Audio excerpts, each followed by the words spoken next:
Right, Pez. Now, you may have caught this, but James Anderson was denied a knighthood through fear of being sledged by the Australian cricket team.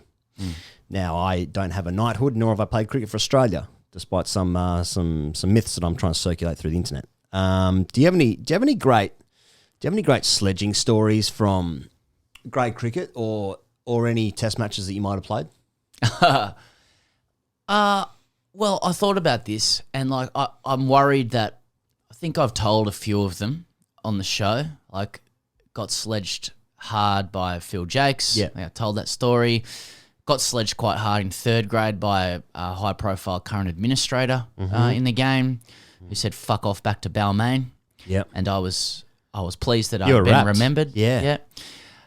Trying to think of some others. One had been mentioned early in the show, like early in TGC's time at Fox Sports. So a mate of mine was playing against Easts, and he'd also been bowling with the New South Wales team in the nets. He was a net bowler, he was sort of in and around the squad a little bit, playing for Balmain against Easts, who had Brad Haddon. And amid all of his time playing and training with New South Wales, he'd managed to acquire, as is your want at his level, Brad Haddon's stick. Of course, they played a semi-final against Easts. And then he was dismissed. Yeah. And as he was walking off, Brad Haddon said, "Put my stick back in my bag."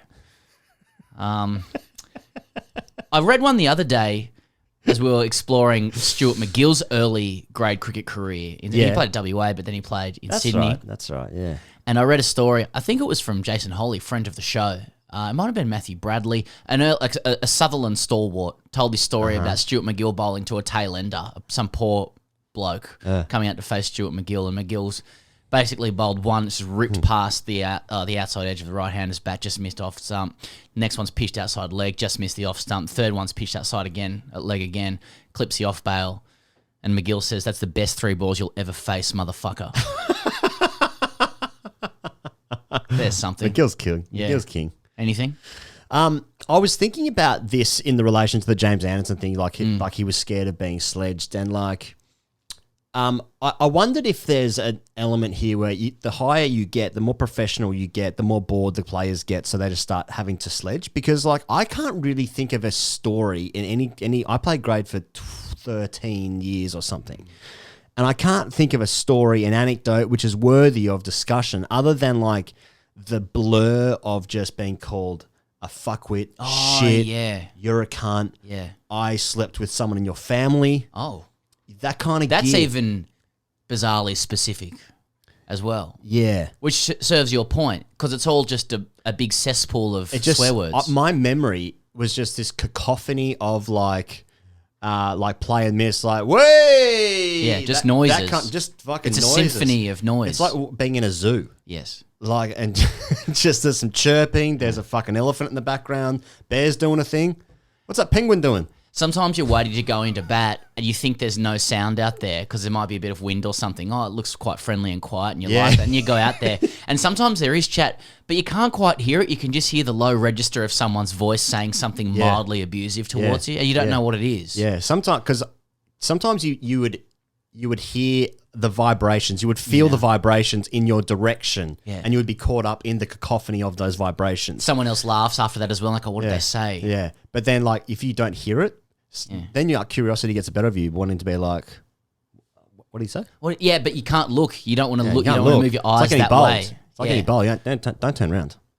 Great article we're going to talk about by Adam Burnett in cricket.com.au about Stuart Law and Shane Watson, and one bit from that was Stuart Law saying, I was just sledging, and I knew that if he looked at me, if he turned his head, that I'd have him. So in that vein, like as a grade cricketer, like you can't turn in the direction of the sledger. And meanwhile, you've just probably come out to bat, you're trying to take centre, you're scraping your spikes on the ground, the wind's whipping through your grill, it's not affixed properly, so you can hear the little metal rattling around. Then you can hear just a low register of a 27-year-old unemployed guy saying something out of the side of his mouth. Someone's laughing at it and you can't look at it. Yeah. All this shit going on before you faced a ball.